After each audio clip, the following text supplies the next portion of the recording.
Hello, and welcome to the North Coast Journal Preview. This is a show where we take a look at what's coming to this week's edition of the North Coast Journal.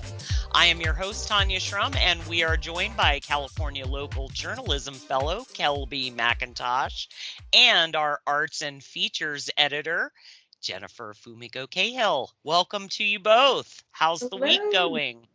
How you doing? Pretty good. I'm doing great. We're going to stay cool as the week rounds out. I know, and we're recording this on the cusp of the 4th of July, so, happy autocracy, everyone. Absolutely. I hope it's not a retirement cake this year that we're facing, so I want everybody to stay hydrated and make sure you are registered to vote. So true. And also, I just want to say, before we forget it or run out of time, for our calendar editrix, Kali Koziris, I know she wants to tell you all to be considerate of people with pets during this 4th of July celebration. Go and see a celebration instead of exploding something that is probably only legal in Nevada in your yard, because it scares dogs and messes with veterans with PTSD. So go easy on that, sparklers. And I know that this will be airing by the time most of your veterinary clinics are closed, but you should have already called for your meds. So, well, let's shift over from holiday talk to this week's news. Kelby, would you like to fill us in on what's coming to this week's cover? Yes, on this week's cover, it's about the California, let me make sure I get this right, California Civil Grand Jury. And I thought this was actually very interesting because a story like this is definitely out of my wheelhouse. So even going over this for this show, I learned something.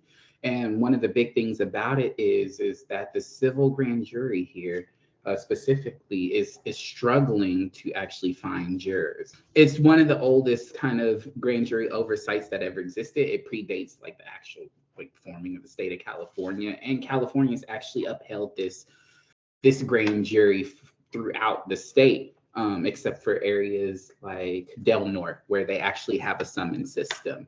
I think one of the beauties is of a grand jury like this is that they're volunteers in this work that they want to do. And because of that, they don't have a summons system. So it doesn't force a lot of people to actually go through the whole jury process like you would see in other states more than anything. But because of that struggle that there are not a lot of volunteers, it is coming up to the possible cusp that they will have to transition to a summons system. One of the people within the actual story mentioned, it was, let me make sure I get this last name right. Bergstresser mentioned that as he did training for both Del Norte and here in Eureka, when it came to jury training, Del Norte, as I mentioned, has a summons system. He noticed that there is definitely a lack of care within the process when it comes to those who are forced to actually become jurors versus those who want to do it.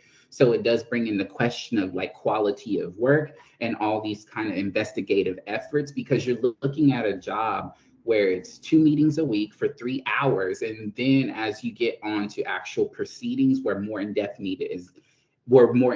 investigation happens, you're looking at could be 30 hours, which that's almost a standard work week for some. I did like the fact that also too, they check a lot of their biases at the door. So if you have a diverse field of jurors that come from different backgrounds from all over the county. I know one was like a winemaker, one was a retired engineer. You have 2 retired police detectives, and it's a beautiful thing to see that the oversight is happening by a real diverse group of peers from the community. I think from the youngest member being 55 to the oldest member being 80. And so you have I think up to what was mentioned in the article that Thaddeus Greenson wrote, it was like 1,000 years, like 1,000 plus years of experience or something like this. It's wild. It's wild. I also learned a lot reading this, I gotta say. And one thing was this was not something that I paid attention to when I lived in other states, but this is really unique to California. We have a system where people research and look into local problems and come up with solutions, recommendations, or, it's not like regular jury. It's the only place that you can summon someone. You can subpoena someone to come and testify as like a citizen of your county. And it blew my mind also, I have to say. And as soon as I retire, I'm 100% going to be up in everybody's business and subpoenaing all of you. Right. And I'm glad that you brought that out, because it was something that could be held by, it could be an alternative job or means for elderly people within the community, just because you look at the time commitment and the ask. It is very suitable for retirees who are interested in this to want to do more than anything else. And for me, I thought it was very interesting just because they oversight the processes, the governmental processes and the infrastructure processes. So it's not criminal proceedings or anything like that. It's keeping the checks and balances of our infrastructure processes. And as Jen brought out, they do have subpoena power. Like, don't let these folks fool you just because they're a bunch of winemakers and engineers. They can drop some documents on you and force you to come talk to some stuff. But no, it's a really important process. And if you don't want to be drafted into anything that you don't want to, make sure you spread the word and bring more awareness to this, because it is a very important focal point to our jury system. I thought this was a great article that Thad provided, not only the context and the background of the system, but I like that he kind of buttoned the article with different cases that they're currently working on and how important. I mean, I know there's some reporting that we've talked about previously, but I think everybody should pick up the article and read it and kind of educate yourself on some of the really important cases that they are involved with. Yeah, it's really all you people out there talking about doing your own research. These people are doing their own research, and it's fantastic work. And I'm so glad that we keep up with it regularly in the journal. But this is a good time, or with their reports anyway. So this is a good opportunity to learn more about the process and maybe consider volunteering. Absolutely. I think the one thing from last week's show into this week's show is we need more volunteers out there. If you're able-bodied, join the firefighters. If you're retired, join the court system.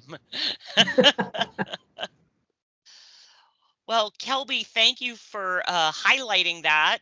Would you like to also highlight Thad's other story on something amazing for our community?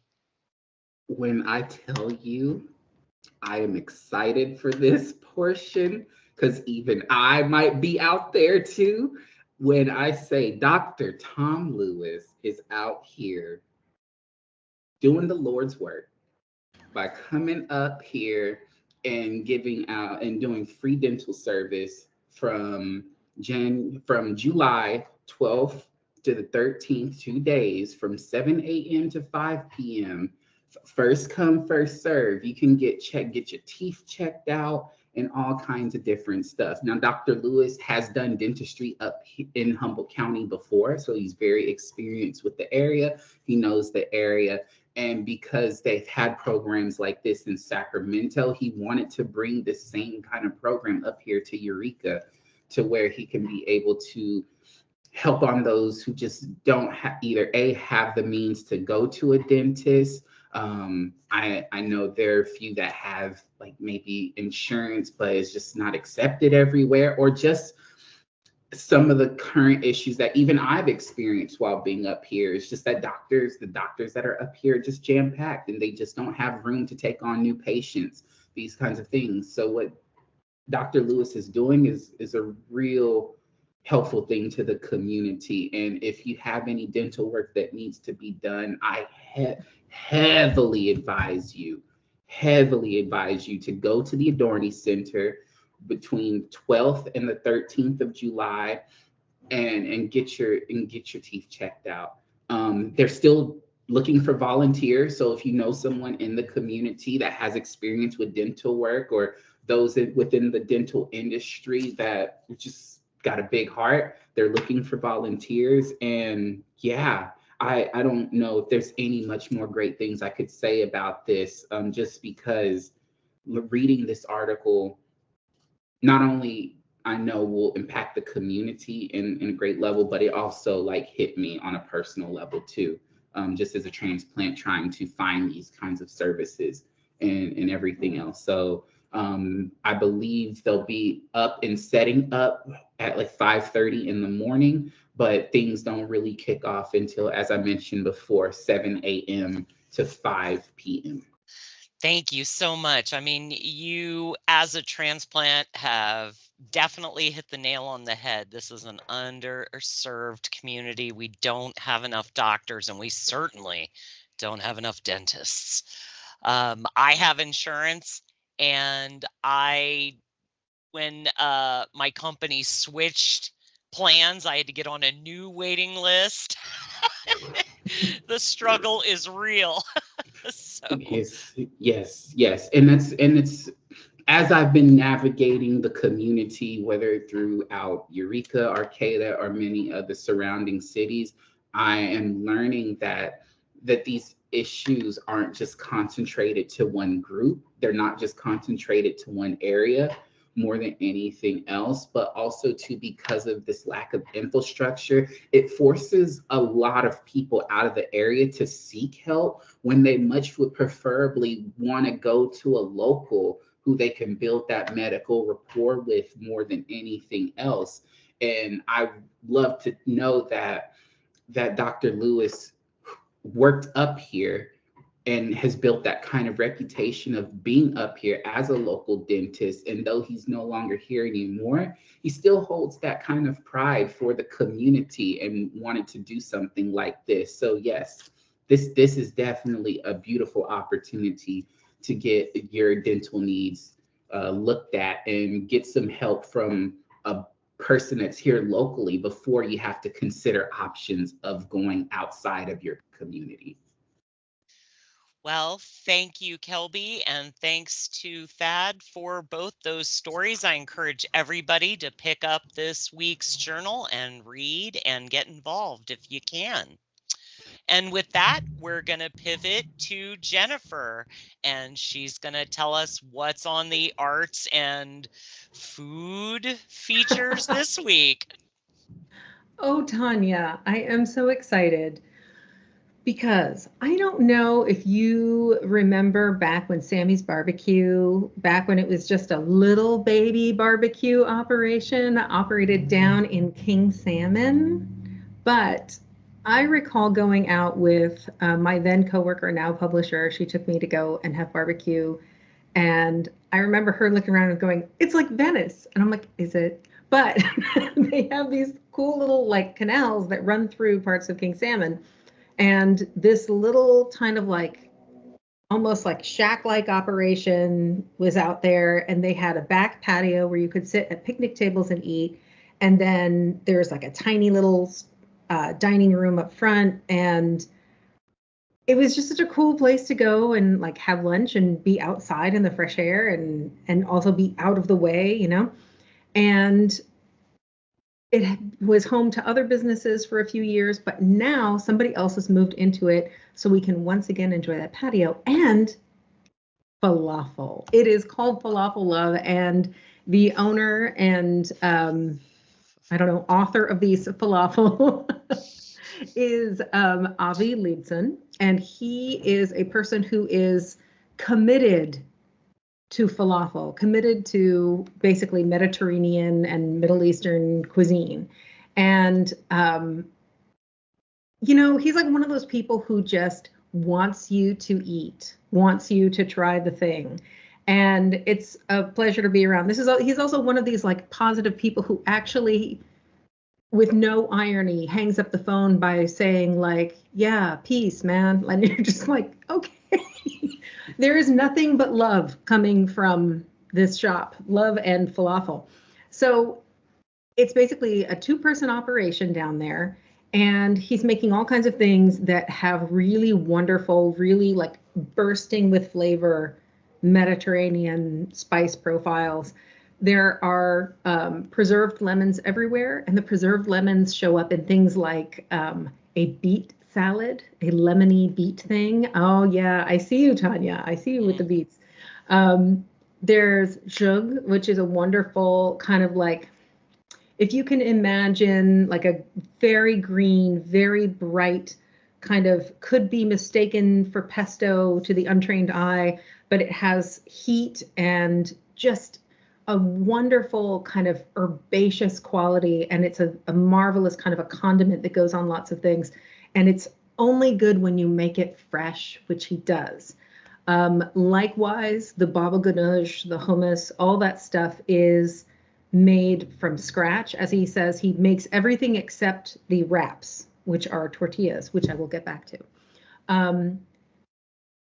It's a very cool shop, and it's, I think, reasonably priced. The Moroccan fish was like $16.99, and I talked to him about the Moroccan fish that he makes. His mother was Moroccan, and he makes a version with local rockfish of the meal that they had for Shabbos dinner like every week.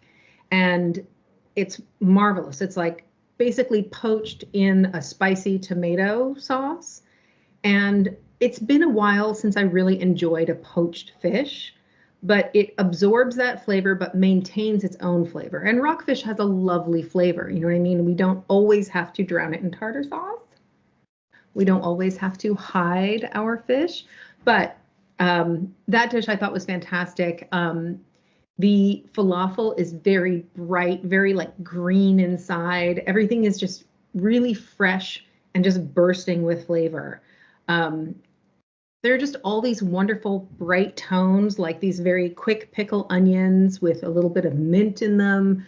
Everything is just so fresh and so lovely, and reminds you of why Mediterranean food is never, ever out of style, ever. Vegetarians, you are no longer the second guest. You are no longer relegated to the outskirts of the menu. There are lovely meat dishes, including a really nice chicken wrap, but there are also, and the fish, of course, but there are lots and lots of wonderful things done with vegetables and breads and things. There's a za'atar pita that's really lovely. And pudding. I want to take a second to talk about pudding, because I am a big proponent of pudding. I may have harangued you about this in the past, but the Jell-O Pudding Company and other instant puddings, they're fine, they're their own thing, but they have made us forget how good homemade pudding is. I made homemade butterscotch pudding this week, and I feel like a better person.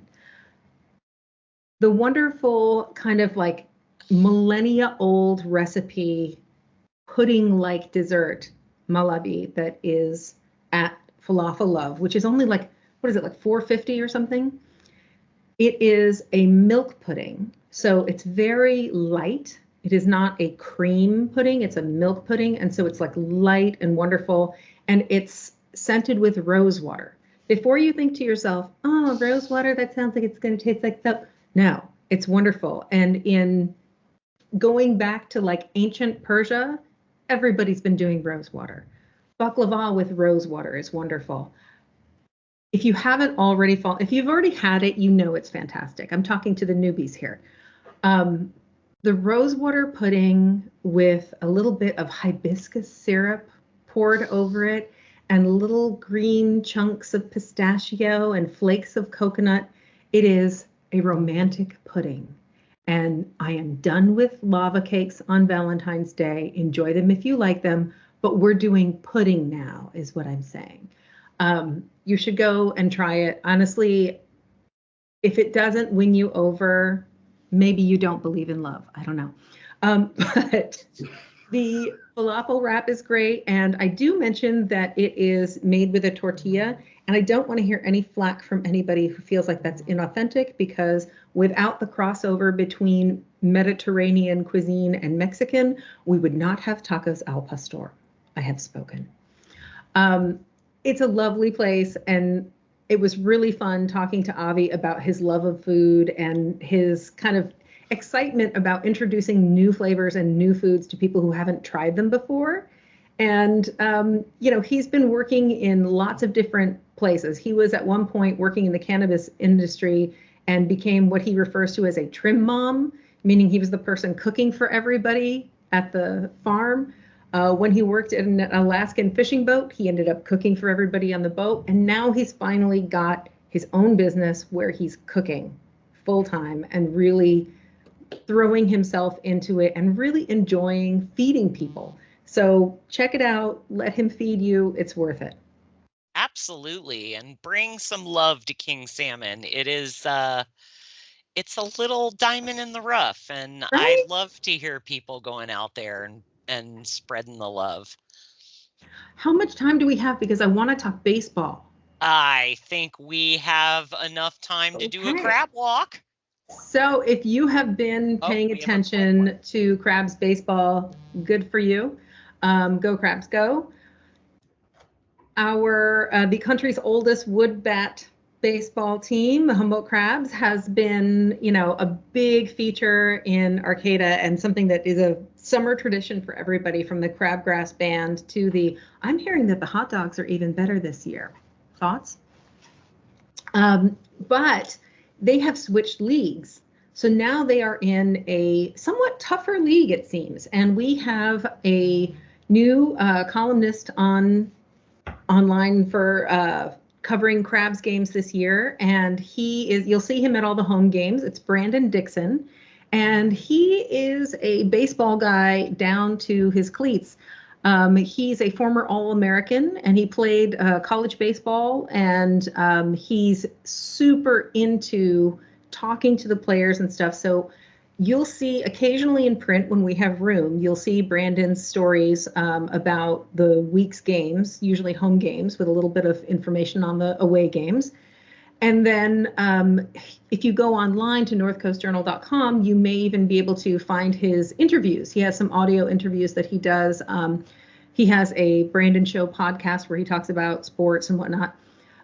But it's great. And he also covers the heckles of the week. And I would like to share some with you right now. All right, we got to wrap it up. Okay. So among my favorites, someone said to a curly-headed player from the other team, "You look like a poodle. You look like you wear cargo shorts." Ow. Someone saying, number 5, your fly is down. Made you look 5. That's what we're doing here. We're doing made you look with your fly is down. And my personal favorite, after throwing a ball 4 to walk a Crabs hitter, "It's okay, 12. It's Humboldt. We're all high and outside." Sick burn. Sick burn. Kind of self-burn, but still. So anyway, I just wanted to clue everybody in that you'll be able to follow along with the Crabs all summer. All right, Jennifer, thank you. And I encourage everybody to pick up this week's North Coast Journal. It's available now on newsstands or, of course, at northcoastjournal.com. Get in touch. get informed. And of course, I am your host, Tanya Shrum. I want to thank you all for being with us and staying informed and supportive of our North Coast community.